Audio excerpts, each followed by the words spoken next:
විනාඩියෙන් photo එකක් edit කරමු. මේ මම ෆෝන් එකෙන් ගනිපු පින්තූරයක්. මම මේක කැමරා රෝලින් ඕපන් කරගන්නවා. ඊළඟට ප්‍රීසෙට් වලට යනවා. මේ ප්‍රීසෙට් පේන්නේ ඩිෆෝල්ට් ආපු ප්‍රීසෙට්ම තමයි මම පාවිච්චි කරන්නේ.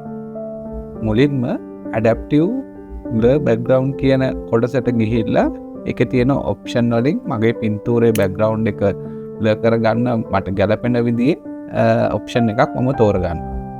ඊළඟට ඇඩැප්ටිව් සබ්ජෙක්ට් කියන කොටසට ගිහිල්ලා ග්ලෝ කියන එක තෝරනවා.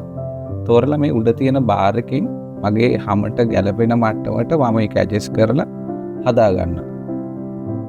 ඊට පස්සේ ඇඩැප්ටිව් පෝර්ට්‍රේට් කියන කොටසට ගිහිල්ලා ඒකේ තියෙන ඔප්ෂන් වලින් වාට තියෙන ඒවා try කරලා බලන්න පුළුවන්. මම මේ ග්ලැමර් පෝර්ට්‍රේට් කියන එක තෝරනවා සහ මගේ පින්තූරයට ගැලපෙන තවත් මේ ඔප්ෂන් ටිකක් මම චෙක් කරලා බලනවා.